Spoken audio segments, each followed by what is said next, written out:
तुम्हारा अन्नदाता, पग पग पर है संग तुम्हारे अन्नदाता। लहू किसानों का बन के पसीना सींचता है धरती का सीना। मेहनत का तेरी हक दिलवाने, नई तकनीक नई खोज बताने। पशुधन को गुणवान बनाना, पौध सुरक्षा को सिखलाना, खेती के सब गुर समझाने, भारत का सरताज बनाने। आठों पहर है संग तुम्हारे अन्नदाता, अन्नदाता। नमस्कार, मैं शालिनी आप सभी दर्शकों का अन्नदाता कार्यक्रम में स्वागत करती हूं। हर रोज की तरह एक बार फिर से आज हम कार्यक्रम में लेकर के आए हैं खेतीबाड़ी से जुड़ी हुई बहुत सी लाभकारी जानकारियां। तो चलिए सबसे पहले देखते हैं कि क्या है विशेष आपके लिए आज अन्नदाता में। अधिक उपज के लिए गेहूं की वैज्ञानिक तरीके से बुआई, मटर फली की ज्यादा पैदावार हेतु फसल का उचित प्रबंधन,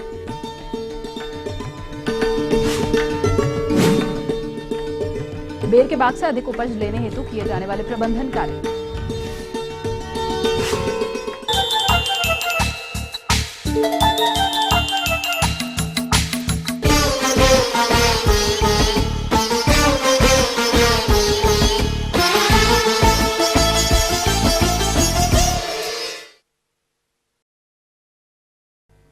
प्रदेश के जिन किसानों के पास सिंचाई की उपलब्धता है और वो गेहूं की खेती करना चाहते हैं, वो इसकी सिंचित अवस्था में अधिक उपज देने वाले किस्मों का चुनाव करके वैज्ञानिक तरीके से बुआई करते हैं। तभी उन्हें फसल से आगे चलकर अधिक उत्पादन मिलता है।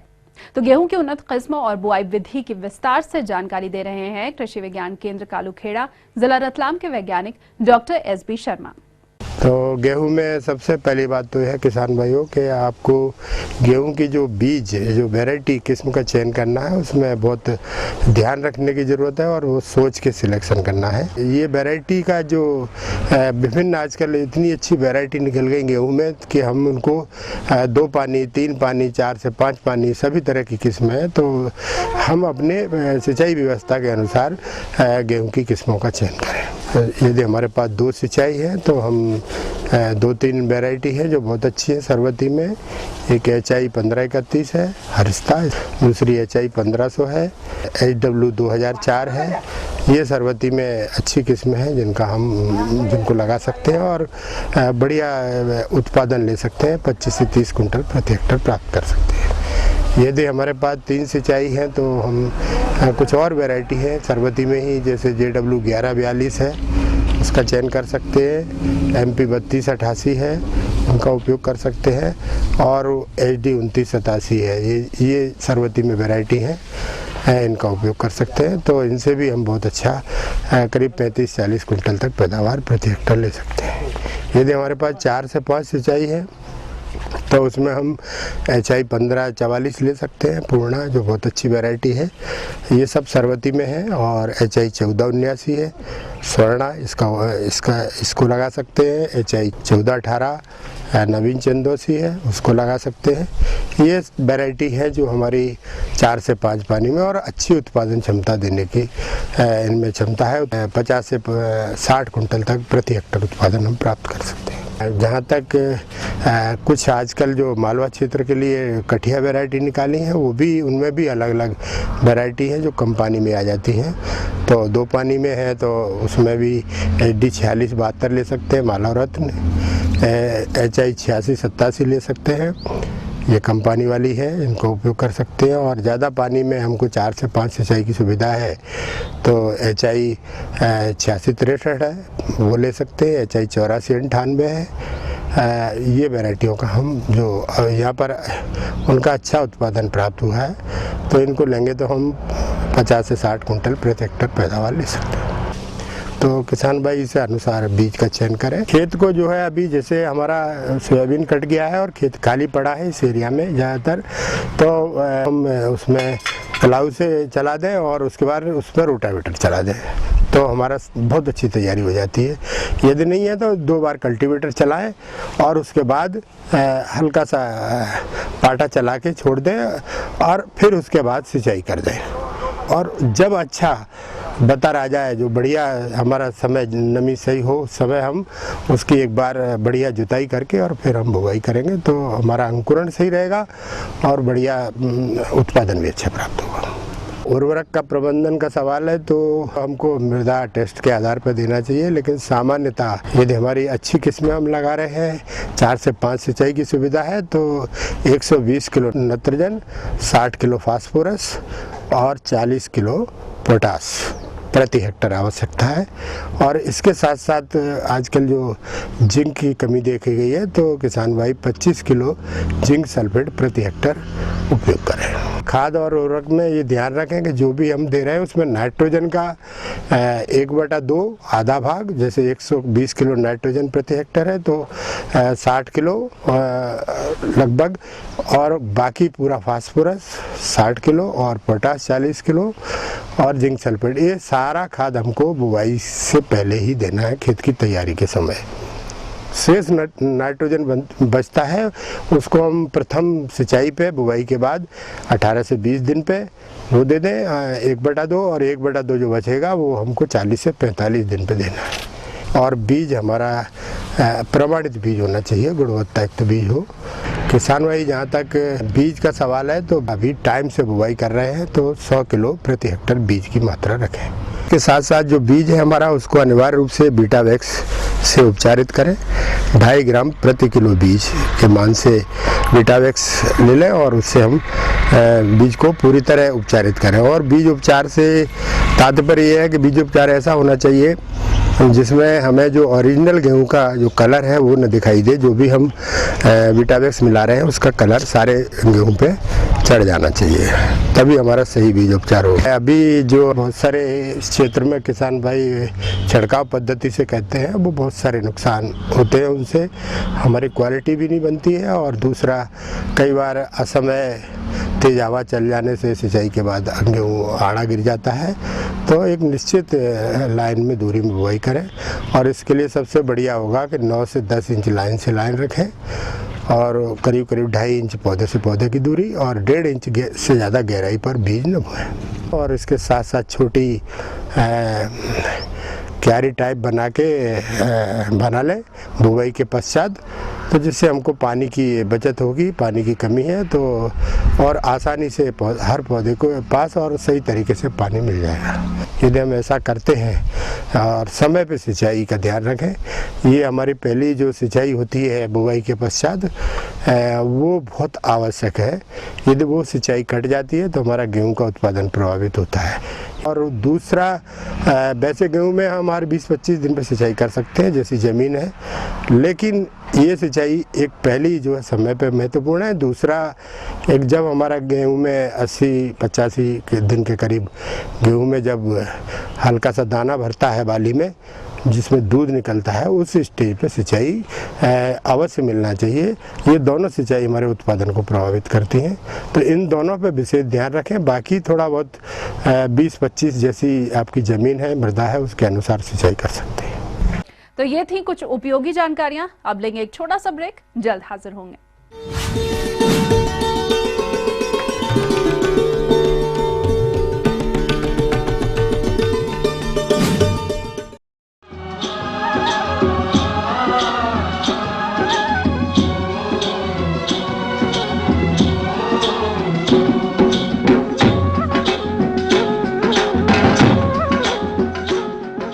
ब्रेक के बाद एक बार फिर से आप सभी दर्शकों का अन्नदाता में स्वागत है। चलिए बढ़ते हैं अगली प्रस्तुति की ओर।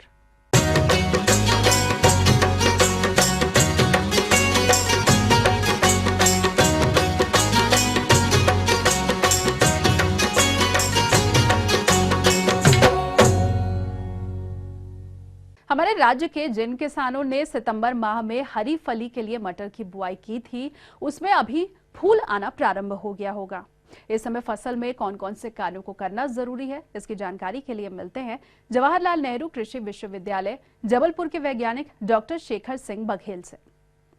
किसान भाइयों, जैसा कि रबी का मौसम प्रारंभ हो चुका है और आप सभी जानते हैं कि मध्य प्रदेश में अगर मुख्य फसलों की बात करें तो हमारी मटर की खेती बहुतायत में हमारे किसान भाई करते हैं। और जब हम मटर की बात करते हैं तो इस वक्त लगभग हमारी जो फसल है 20 से 25 दिन की, जो कि अगेती फसल के रूप में अगर हमारे किसानों ने मटर लगाई है तो लगभग 20 से 25 दिन की अवस्था में होगी। और एक ये ऐसी अवस्था है जिस अवस्था में आपको समसामयिक कुछ खास बातों का विशेष रूप से ध्यान रखना है। सबसे पहली बात आती है कि आपके खेत में खरपतवारों की समस्या ना हो, तो आपको चाहिए कि आप खरपतवारों का नियंत्रण कराएं, हाथों से खेतों में खरपतवार उनको बाहर करवाएं। और इसके अलावा दूसरी बात आती है खेत में नमी का विशेष रूप से ध्यान रखना है, क्योंकि ये वानस्पतिक वृद्धि की अवस्था है और इस समय अगर किसी भी प्रकार की नमी की कमी हो जाती है तो आपके निश्चित रूप से पौधों का विकास कम होगा। पौधों को विकास के लिए समसामयिक जो पानी है उसकी विशेष व्यवस्था रखें और पानी समय समय पर देते रहें ताकि नमी बनी रहे। और इस बात का ध्यान रखें कि अगर आपकी फसल में कहीं पौधे ठीक से वृद्धि नहीं कर रहे हैं, किसी प्रकार की ऐसी समस्या दिख रही है, तो आप लगभग 15 से 20 किलोग्राम नाइट्रोजन का जो है एक उसमें छिड़काव कर सकते हैं ताकि पौधों का विकास अच्छे से हो और उसका उपयोग फसल को प्राप्त हो और आगामी जो फसल है वो अच्छी प्राप्त हो। इसके अलावा आप चाहें तो अगर आपने मृदा की जांच करवाई है और मृदा की जांच में आपको आपकी जो मृदा है उसमें किसी प्रकार के पोषक तत्वों की कमी आती है, जिसमें प्रमुख रूप से देखा जा रहा है कि इस वक्त हमारे मध्य प्रदेश में जिंक है, बोरान है, इन पोषक तत्वों की कमी देखी जाती है विशेष रूप से। तो अगर आपकी खेत में जिंक की कमी आ रही है तो आप लगभग 2 से 3 किलोग्राम जिंक पर एकड़ के हिसाब से उसका छिड़काव कर सकते हैं, जिससे कि आपको पौधों का विकास अच्छा हो। साथ ही साथ इस बात का ध्यान रखें कि क्योंकि ये पौधों के विकास की अवस्था है, पौधे छोटे हैं और धीरे धीरे विकास की ओर है, इस समय रसचूसक कीटों की समस्या बहुतायत में हमारे पौधों में दिखाई देती है। तो इस बात का ध्यान रखें कि कहीं भी आप खेतों का भ्रमण कर रहे हैं और भ्रमण करने के दौरान कहीं आपको रसचूसक कीट है, एफिड है, जैसिड है, माहू है, इनकी समस्या आपको खेतों में दिखाई दे रही है, तो आपको चाहिए कि पहले आप समन्वित कीट नियंत्रण है उसका उपयोग करें। तो 5 ml नीम का तेल प्रति लीटर पानी में घोल बनाकर उसका खेतों में आप अगर छिड़काव करते हैं तो निश्चित रूप से आपको प्रारंभिक जो कीटों की समस्या उससे निजात मिलेगी और पौधों का विकास अच्छा होगा। साथ ही साथ आप देख रहे हैं कि ज़्यादा मात्रा में अगर आपकी समस्या आ रही है तो आप फिर रासायनिक कीटनाशक का उपयोग कर सकते हैं। इसमें विशेष रूप से हाई मॉलिक्यूल्स के आप कीटनाशक प्रारंभ में इस्तेमाल ना करें।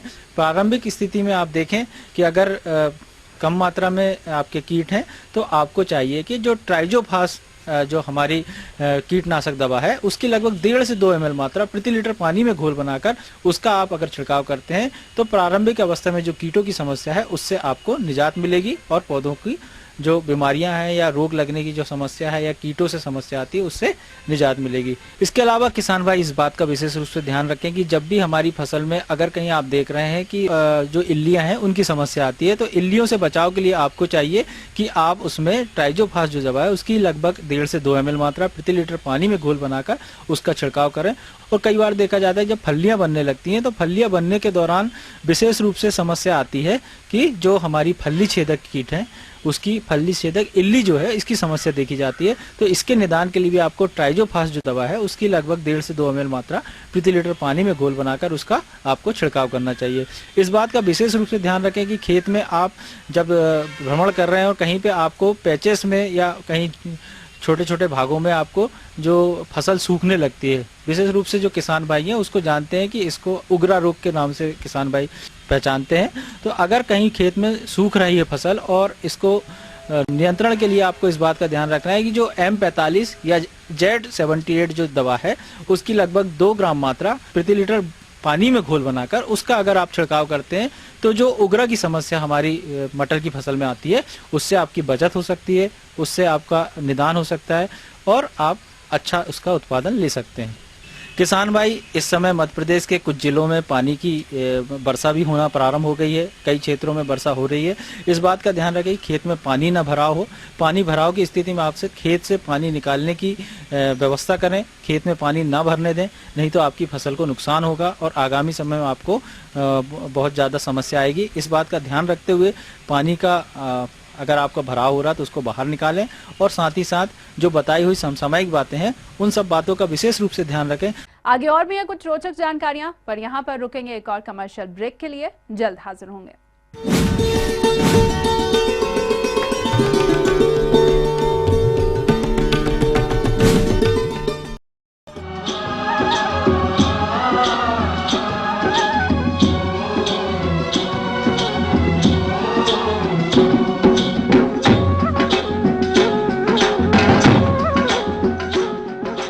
ब्रेक के बाद आप सभी दर्शकों का एक बार फिर से स्वागत है और चलिए अब रुख करते हैं अगली कड़ी की ओर।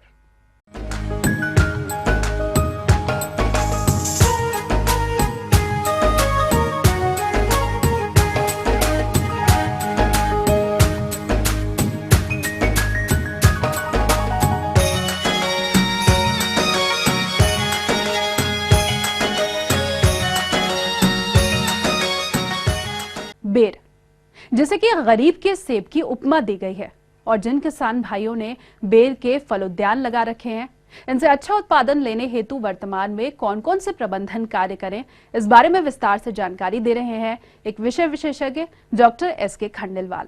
जिन किसान भाइयों के बेर के बगीचे हैं, अभी वो बगीचों में जाके देख रहे होंगे कि बेर के पौधों में अच्छी मात्रा में फूल आ रहे हैं और अब फूलों से फल भी बन गए हैं। फल यदि देखें तो मटर के दाने के बराबर के फल काफी बन चुके होंगे और अभी ये प्रक्रिया निरंतर चालू भी होगी। तो किसान भाइयों, बेर के पौधों में एक चीज विशेष ध्यान रखने की बात होती है कि जब अपन फल तोड़ने की स्थिति में आते हैं, यानी कि जनवरी फरवरी के माह में, तो पौधे फल मक्खी से ग्रसित होते हैं। फल मक्खी का मतलब जो फल है वो कांटे मिलते हैं और उनके अंदर जब अपन देखेंगे तो अंदर की तरफ कीड़े मिलेंगे और उस समय अपन चिंतित होते हैं कि अब इनका निदान कैसे करें। तो किसान भाइयों, जिन क्षेत्रों में फल मक्खी का प्रकोप ज्यादा होता है, जैसे यहाँ पे चमू क्षेत्र है या गोविंदगढ़ क्षेत्र है, इनमें फल मक्खी का प्रकोप बहुत ज्यादा देखने में मिलता है, तो उन किसान भाइयों को तो निश्चित ही मतलब कीटनाशी दवा का स्प्रे करना चाहिए। और इसके फल मक्खी के नियंत्रण के लिए जो उपयुक्त कीटनाशी है वो एसीफेट है। एसीफेट का 1.5 ग्राम पाउडर 1 लीटर पानी में मिलाकर के छिड़काव करें और इस छिड़काव को 15 दिन के बाद में पुनः दोहराएं। और इस समय ये छिड़काव करने का सबसे उपयुक्त समय है। इसके बाद में 15 दिन बाद में एक बार और इसको दोहराएं तो फल मक्खी का प्रयोग न के बराबर मिलेगा, यानी कि फल मक्खी से काफी निजात किसान भाइयों मिल जाएगी। फल मक्खी के अलावा जो सेट हो चुका है, मटर के दाने के बन चुका है, तो इस समय खाद की मात्रा भी देनी होती है। जब बरसात चालू होती है उस समय देते हैं और दूसरी जो मात्रा है वो इस समय देनी चाहिए। और इसके लिए 1 किलो यूरिया प्रति पौधे के हिसाब से जो उसके चारों तरफ का जो नाली बनी हुई है, रिंग बना रखी है, उस रिंग में दे करके और गुड़ाई करनी चाहिए और उसके बाद में सिंचाई कर देनी चाहिए। यूरिया देने से क्या होगा कि जो फल की जो बढ़वार है वो काफी अच्छी मिलेगी, पौधे को पोषक तत्व पूरी मात्रा में मिलेंगे, तो उसका सीधा सीधा प्रभाव जो है फलों की वृद्धि पे पड़ेगा। इनके अलावा किसान भाइयों, खेत को एकदम साफ रखना है, क्योंकि अभी जब खेत में पानी लगेगा तो खरपतवार उगने की समस्या रहती है। तो खरपतवारों को समय समय पे साफ करते रहें, क्योंकि खरपतवार जो है पोषक तत्वों को ग्रहण करते हैं, जिससे कि पौधों को पोषक तत्वों की उपलब्धता पे प्रतिकूल प्रभाव पड़ता है और उसका सीधा प्रभाव फिर फलों की उपज पे भी पड़ता है। इसके अलावा किसान भाइयों, समय समय पे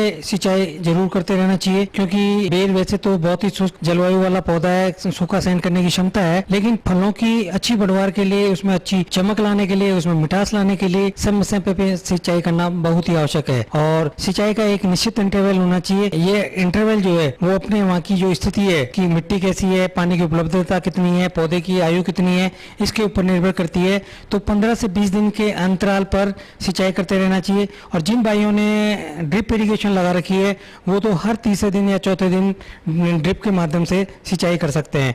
तो इस तरीके से किसान भाइयों बेर के पौधों की देखभाल करते रहना चाहिए, जिससे कि अच्छी पैदावार प्राप्त कर सके और बाजार में बढ़िया किस्म के फल बेच करके अधिक मुनाफा कमाया जा सकता है।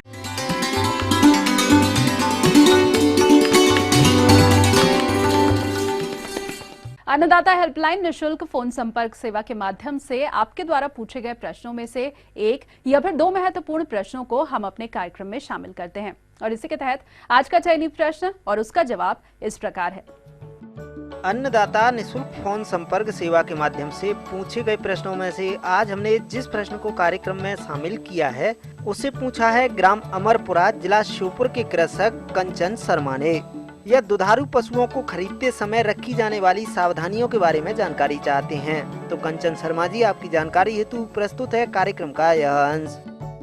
आज किसान भाइयों, मैं आपको एक ऐसी समस्या के बारे में बताऊंगा। जब आप जानवर को खरीदने जाते हैं तो क्या क्या ध्यान में रखें, क्योंकि आप जान रहे हैं कि आजकल पशु की कीमत बहुत बढ़ती जा रही है। तो इसमें बीच में दलाल भी कहीं ना कहीं आ जाते हैं, कहीं ना कहीं धोखाधड़ी का भी चांसेस हो जाते हैं। तो इस कारण किसान भाइयों, आपको कुछ बातों का ध्यान रखना चाहिए, जिससे कि आप स्वस्थ पशु, बढ़िया पशु ले सकें और उससे उत्तम उत्पादन ले सकें। तो किसान भाइयों, सबसे पहले तो जब आप कोई पशु खरीदें तो उसको बाहरी रूप से देख लें। बाहरी रूप से देखने का मतलब कि आप ये कंफर्म कर लें कि जिस आप नस्ल का खरीदने जा रहे हैं उसी नस्ल के जो प्रमुख लक्षण हैं वो उसमें होने चाहिए। सपोज़ करिए आप मुर्रा लेने जा रहे हैं तो आप उसका सींग देख लें कि एकदम टाइटली जो है मुड़े हुए हैं कि नहीं। दूसरा, उसकी जो स्किन है, जो खाल है, वो चिकनी मुलायम होनी चाहिए। उसके जो बाल हैं वो कड़े नहीं होने चाहिए, मुलायम होने चाहिए। दूसरा, जो उसका थन है, चारों थन एक बराबर होने चाहिए। तीसरा, थन का जो आयन है वो ये ऊपर तक आना चाहिए। चौथा किसान भाइयों, इसकी आप मिल्क वेन देख लीजिए, जहाँ से दूध बनता है तो मिल्क वेन एकदम मुड़ी मुड़ी होगी और मोटी होगी, तो इसका मतलब वो दूध भी ज़्यादा देगी। तो किसान भाइयों, जैसा मैं बता रहा था, तो उसमें आप जैसे मान लीजिए कोई जानवर लेने गए तो उसको आप ये देखें कि वो तिकोनाकार है कि नहीं, वेज शेप होना चाहिए जानवर। दूसरा, उसका माथा थोड़ा चौड़ा होना चाहिए, आँखें बड़ी बड़ी हों, पसलियाँ थोड़ी चौड़ी चौड़ी हों, डिस्टेंस पे हों। दूसरी बात, इसका जो आयन थोड़ा सा पीछे की तरफ चौड़ा सा उठा हुआ हो, पूंछ एकदम नीचे तक गिरी हुई हो। तो जो भी नस्ल खरीदने जा रहे हैं उसके जो है कैरेक्टरिस्टिक जो लक्षण हैं वो उसके अंदर, जानवर के अंदर मौजूद होने चाहिए। इन बातों का आप जरूर ध्यान रखिए। दूसरी बात, इसका आप दांत चेक कर सकते हैं। अगर दांत आप इसका देख लें तो आपको आयु का निर्धारण हो जाएगा कि ये कितने वर्ष की है। कभी कभी जानवर जो है ज़्यादा उम्र का होता है, वो कम उम्र का बताते हैं। ठीक है, कुछ लोग ऐसे होते हैं जो गंवार जिसके दांत भी टूट गए हैं, वो भी जानवर देखने में स्वस्थ लगता है और लोग ले लेते हैं। तो दांत से आप कैलकुलेशन कर सकते हैं कि कितने साल का है और उस हिसाब से आप लग सकते हैं। तीसरा किसान भाइयों, एक आप और काम कर सकते हैं कि कभी जानवर को खरीदें तो आप 3 दिन तक 2 बार धो लें, तो इससे आपको करेक्ट दूध का अंदाज़ा लग जाएगा कि ये कितना दूध वास्तव में देती है। क्योंकि एक टाइम कभी कभी क्या करते हैं, जैसे सुबह बेचनी है तो शाम का रोक के ले आएंगे तो सुबह नेचुरल है दूध ज़्यादा दे देगी। तो इस तरह से आप 2-3 बार धो के उसको कंफर्म कर सकते हैं कि वास्तविक दूध उत्पादन इसका कितना है। चौथा किसान भाइयों, इसमें एक और चीज़ मैं बताना चाहता हूँ कि अगर मान लीजिए आप किसी पशु को लेने गए और उसके ऊपर वाले सरफेस पे अगर बहुत ज़्यादा बाल हैं, यानी पीठ पे, तो इसकी संभावना बहुत ज़्यादा बनती है कि पिछले साल या उसके पिछले साल उसको हो सकता है एफएमडी, जिसको आप जरा खुरा कहते हैं, वो बीमारी हो। क्योंकि उस बीमारी के लास्ट में क्या होता है, जिसको पोस्ट एफएमडी कहते हैं, कि कुछ लक्षण होते हैं, जैसे कि जानवर थोड़ा हाँफता रहता है, उसकी पीठ पे थोड़े बाल ज़्यादा आ जाते हैं। दूसरी बात, उसके खुरों के बीच में थोड़े घाव के निशान रह जाएंगे। तो इन बातों का भी आप ध्यान रख लें कि कहीं ऐसा तो नहीं कि पिछले साल उसको जो है जरा खुरा नाम की बीमारी हुई हो। तो ये सब चीज़ें थोड़ा सा देख लें। तो क्योंकि जरा खुरा बीमारी जिसको होती है तो अगले साल हो सकता है कि उसका दुग्ध उत्पादन उतना ना रहे। दूसरी बात, हो सकता है कि वो गाभिन भी ठीक से ना हो। तो इन चीज़ों का आप ध्यान रखें।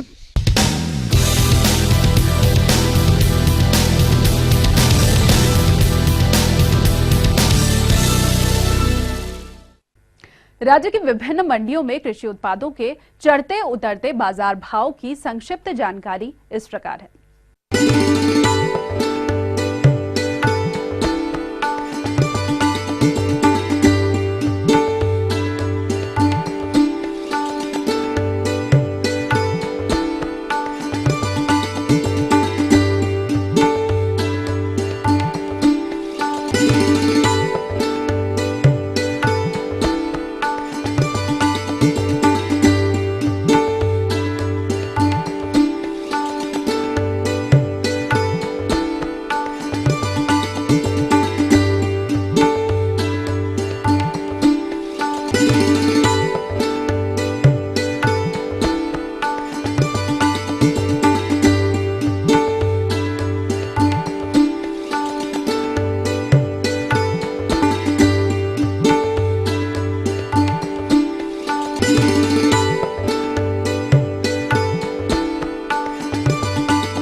और आइए आप देखते हैं कल दिखाए जाने वाले कार्यक्रम की मुख्य झलकियां। ज्यादा पैदावार के लिए गन्ना की उन्नत तकनीक से खेती पर जानकारी। मटर के दाने की अधिक उपज के लिए उन्नत तकनीक से खेती। हम ये उम्मीद करते हैं कि आज का कार्यक्रम आप सभी दर्शकों के लिए उपयोगी रहा होगा। किसान भाइयों, अन्नदाता आपकी सेवा के लिए संकल्परत है। कृषि संबंधित समस्या और सुझावों के लिए आप हमें इस पते पर संपर्क कर सकते हैं। प्रोड्यूसर अन्नदाता, ETV Madhya Pradesh, Chhattisgarh, Ramoji film city, Hyderabad 501512। साथ ही आप हमें ईमेल भी कर सकते हैं। हमारा ईमेल आईडी है annadatamp@etv.co.in। इसके अलावा हमारे निःशुल्क हेल्पलाइन नंबर 1800-108-4599 पर सोमवार से शनिवार सुबह 10 से शाम 4 बजे के बीच आप हमें संपर्क कर सकते हैं। तो फिलहाल अन्नदाता की पूरी टीम को दीजिए इजाजत। कल फिर से इसी समय आपसे मुलाकात होगी कृषि संबंधित कुछ और रोचक जानकारियों के साथ। नमस्कार।